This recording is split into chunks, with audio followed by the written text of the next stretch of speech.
My loves, we have to talk about the elephant in the room. You're not a dragon witch. You're a colonizer. Stop culturally appropriating dragon myths from around the world and dragon deities.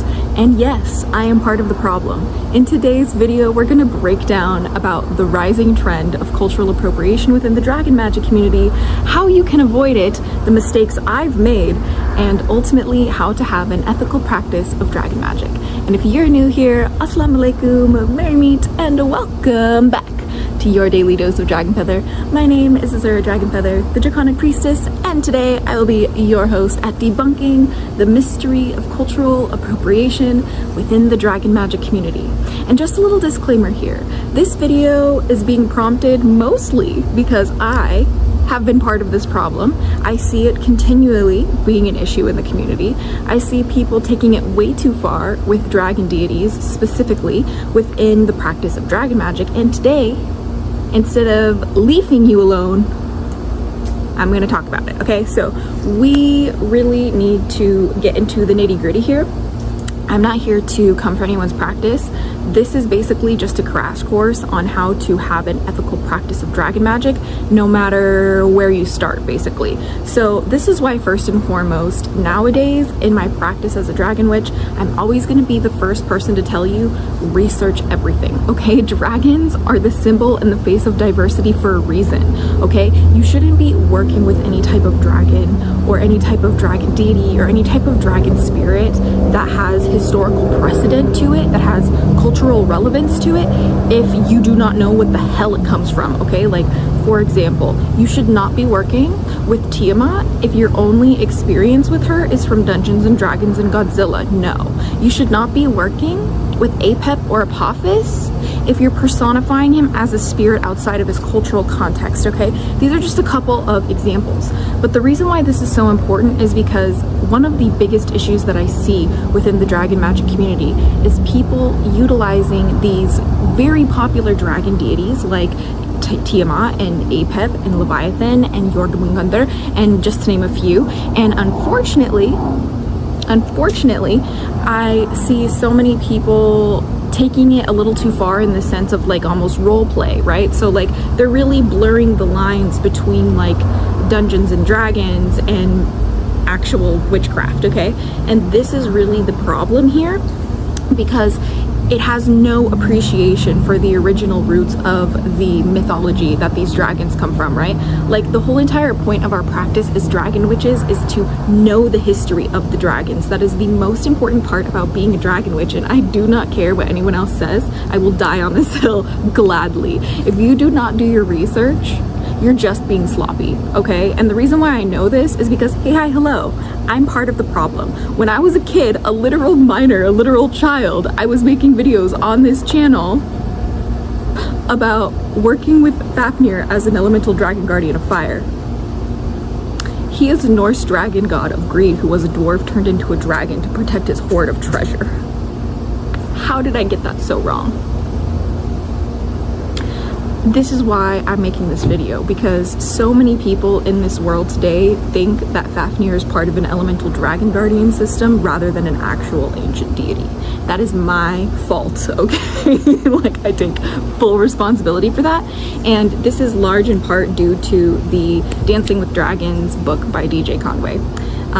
Mystical Dragon Magic, that little thing with Fafnir being one of the elemental dragon guardians. And hey, I'm really not here to come for you. I'm just here to correct my own mistake and to tell you, hey, this is kind of like an unethical practice, right? Because like that took Fafnir out of his cultural context. Do you see what I'm saying?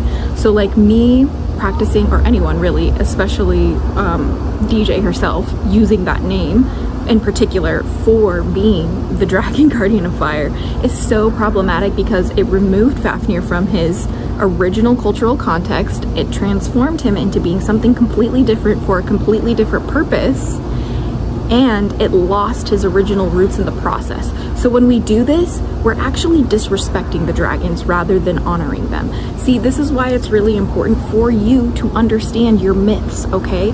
And before you jump into any practice with the deity, with any practice with like a dragon from mythology, I should say, that has like historical precedent to it, okay? I'm not talking about like the dragon guardians you work with on an individual basis. No, I'm talking about the dragons that come from our history, that come from cultural roots and have actual mythology that like will back them up and outlive you and existed before you even were a thought in the sky, right? So this is like the whole entire point of the problem, because so many people in this niche will get really excited and oftentimes find this craft through things like Dungeons and Dragons, things like How to Train Your Dragon, things like House of the Dragon, things like Lord of the Rings, or insert any fantasy, anything, anywhere, right? And that's kind of the issue that I'm trying to address here, because all you're doing is you're corroding these really sacred ancient myths that, when all looked together at the same time, really show a very show a phenomenon of how there's dragon myths all over the world from cultures that never interact with each other. And when we take the dragons out of that cultural context, what we're actively doing is we're diminishing that miracle. Do you see what I'm trying to say? We're diminishing that that phenomenon. And the whole point of being a dragon witch is to respect the dragons, okay? And the dragons would want us to educate people about how magical and miraculous their myths are around the world. They wouldn't want us to start LARPing or live action role play, right? Please, okay? If you are in a practice that centers around your UPG more than anything, for those of you guys who don't know what that means, UPG is Unverified Personal Gnosis.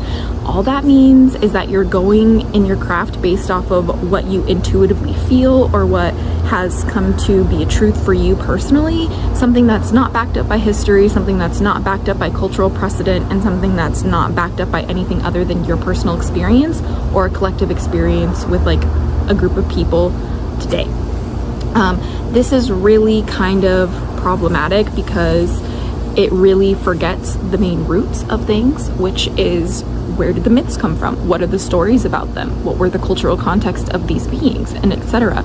And a lot of people are taking dragons, especially closed dragons like Quetzalcoatl, from like Mayan mythology, and even calling him a dragon is first of all offensive, and then second of all, people will use it in their dragon magic and then think that they're doing something special, and it's like, no, you're just a colonizer, and that's awkward. Like, we don't work with Quetzalcoatl as dragon witches. That's cultural appropriation because it's a closed deity that's not even a dragon, okay? It's a feathered rainbow serpent that belongs to the Mayan and Aztec people. Please leave him alone, okay? Like, this is I'm speaking from learning the hard way, okay? Like, again, like I was saying with Fafnir, but like, you have to understand that like I was so young when I was doing this. I had no guide, I had nothing but a book in my hands and like visions and like my own prior connection to dragons before finding anything about like dragon magic on like books or online or anything like that. And I was just kind of doing it myself through trial and error, and that is very much what a lot of dragon magic is trial and error. But my whole point for this video is to remind you guys, like, it's great to get creative with your practice. It's great to get experimentational with it. It's great to create your own like rituals and your own, you know, routine and your own experience around that. But I need you to be so sensitive about how you engage with dragon deities in particular and dragons from mythology, because 9 out of 10 times people take it too far, okay? And they're gonna start taking it to the point to where they feel like they're talking to them, like talking to these spirits who were culturally considered very evil, very primordial, very omnipotent almost, to the point to where it's like not like a deity like Hecate, right? It's not like a deity like Aphrodite. And I need people to remember that, especially with dragons and like dragon deities names in particular being so popular in like regular everyday media like video games and, you know, movies and things like that. Like, it's really important to know how to separate the fantasy from the reality, and that is a huge blurry line that gets completely lost, specifically on DragonWitchTok. And I really don't see many dragon practitioners, if any at all, talking about this, which deeply disappoints me, because it is something that is so critical to the legitimacy of our community. And otherwise we're just creating otherwise we're just creating kind of a mess. And I don't want anyone to lose their minds, because the more that, you know, you embrace dragons in particular, especially dragon gods, like dragon deities like Apep or Tiamat or Leviathan or Jormungandr, and you embrace these deities as like spiritual entities that you can talk to and that you can communicate with, it becomes really, really dangerous really fast if you have no way to ground your practice, okay? If you have no way to ground your understanding within the myths and stuff like that, this is why when it comes to dragon deities in my practice now, like, I don't work with them in a spiritual way. I work with them in a symbolic way, and this is how I avoid this issue. Because I'm not taking things out of cultural context in the sense of personifying deities, where I used to do that when I was younger. And this is something that works for some people, okay?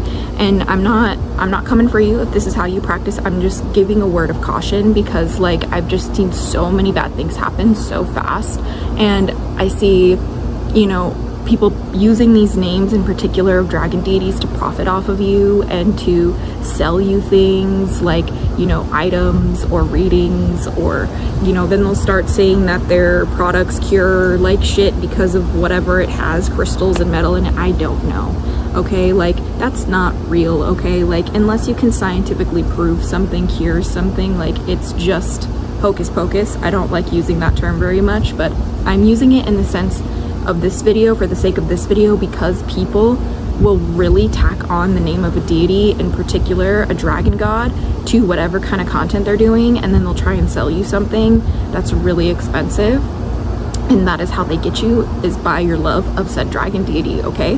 And it breaks my heart, and I've been victim to it too, and it just makes me mad, because it's just like, what are you doing? Like, you're not even first of all honoring the reverence and appreciating the purpose of these dragon deities within their original cultural contexts. Like, we gotta ask ourselves, why are there dragon gods everywhere, first of all? Not, oh, let me collect them all because this is Pokemon. You know what I mean? Like, that's something that like just really bothers me, and this is probably going to turn into a multi-part series about cultural appropriation, because it's within every single dragon like branch of practice, right? So it's going to be in the Draconic path, it's going to be in Dragon Magic, it's going to be in Draconic Wicca, it's going to be in Draconianism, it's going to be in all of it, okay?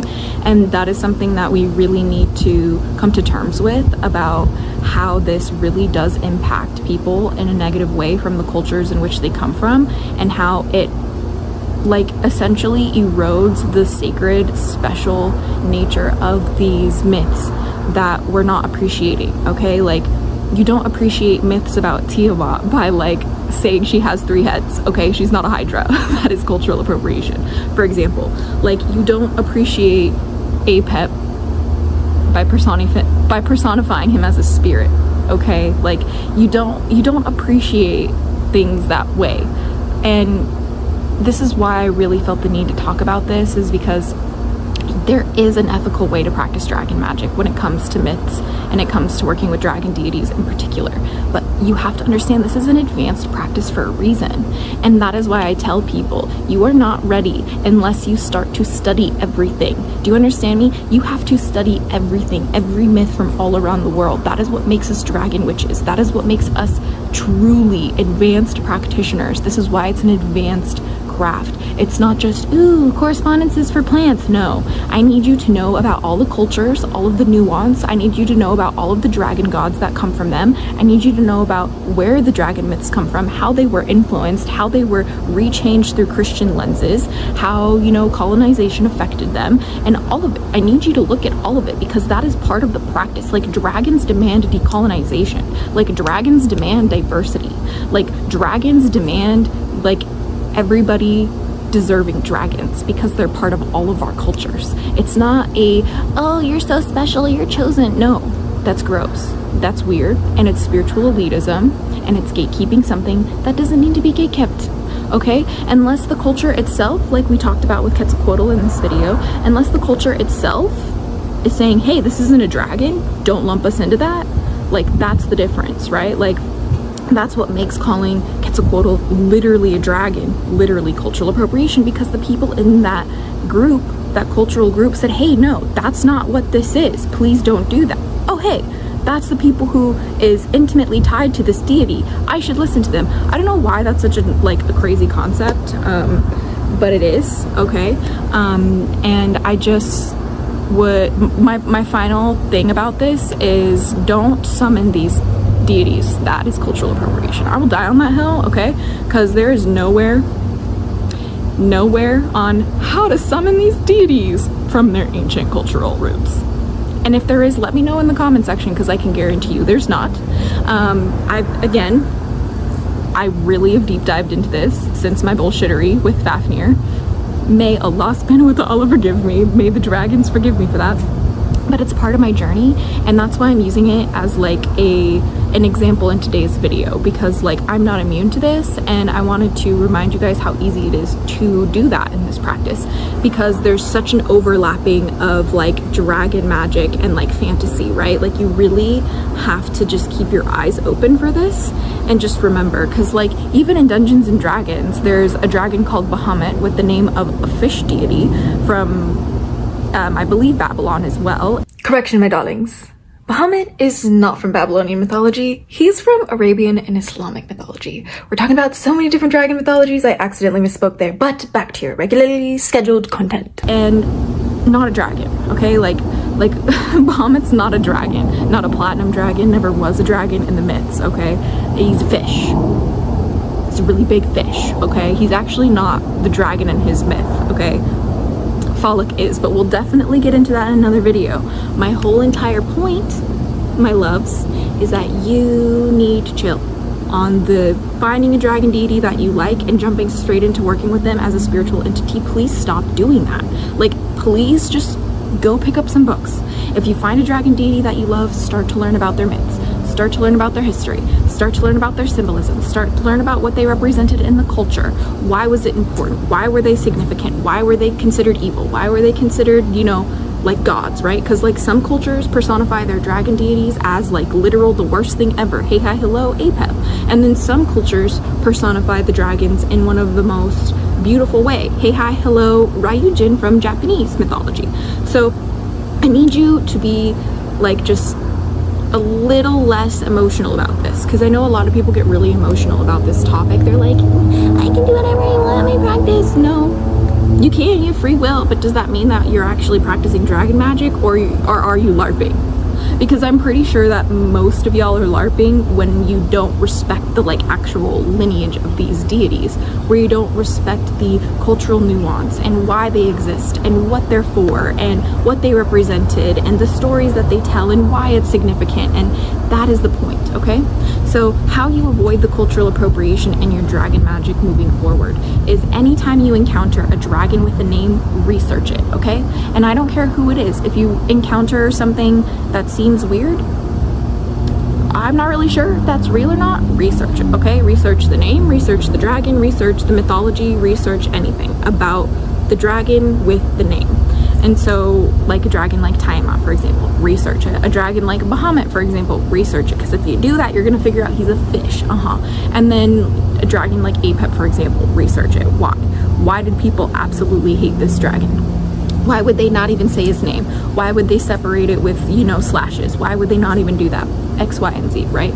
You have to understand these things are just as important to the myths of the dragons as it is the dragons themselves. It's the history of it that makes it so critical. And this is truly how you're going to avoid it more than any other way, is by dedicating parts of your day every single day to studying their mythology. And next, my biggest recommendation to not culturally appropriate dragon deities is 110%. Do not personify them as spirits. I know that's probably a hot take, but if you do this, it is going to guarantee that you're not creating an egregore of an ancient deity that was never meant to be interacted with that way.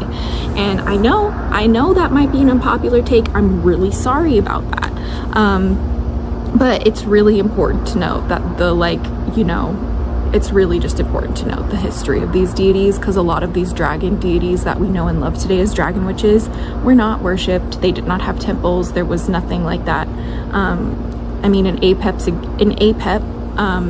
situation, to be specific, there were literally only rituals to banish him, okay? Like they didn't worship him.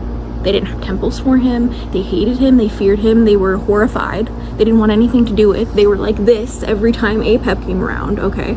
Not literally, I'm just giving an example, but that's kind of like where I'm coming from when it comes to this deeply problematic issue that is just honestly exacerbated by people who love Dungeons and Dragons and people who love to be on TikTok with Dragon Magick. And it just breaks my heart because like this craft as dragon witches is such a sacred and such a beautiful advanced practice of understanding how humanity is interconnected through dragon mythology, and that fact will never change. They've tried to change it with the dragon slaying myths and the dragon slaying era, whatever, and they try to demonize the dragons into thinking that they're devils across the world. And like, look man, like they're everywhere. It's a part of our human history. It's in all of our blood. Dragons are there somewhere, and you just need to be a little bit more respectful about it. And I'm talking to my younger self too, okay? Because that's awkward. And that's really awkward. But I hope that this video helped. And of course, if you have any questions about cultural appropriation within Dragon Magick, please don't forget to join the Hatchling Clan Discord server. It's the first link in the description down below. We are essentially just a huge community of dragon lovers, and we love studying dragon myths from around the world. And if you have any questions about dragon deities, how to work with them, and if it's cultural appropriation or not, me and the head hatchlings over there are more than happy to help you navigate that, because it can be a very difficult process to start. And our dragon deity database is almost finished over there, so you don't want to miss it because it is launching in June. And also, I just want to remind you, you can never go wrong with learning and loving the dragons. And you can never go wrong with meditating on their symbolism, on the lessons from their mythology and from what they represent in their cultures. You can never go wrong doing that, and you can never go wrong sharing how beautiful their myths are and how much you love seeing dragons all across the world.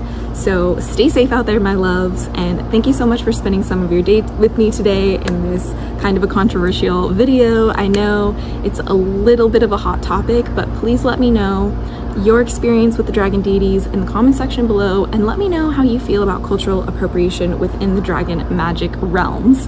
But I will see you very soon, and I can't wait because next week you're gonna not want to miss it. We will be doing an entire week of Draconianism 101, and this is for our second Dragon Week. I'm very excited. We're just going to be doing straight Draconianism content. We're going to deep dive into all of it, how to practice the Draconian magic, the misconceptions about Draconianism, as well as cultural appropriation and Draconianism as well.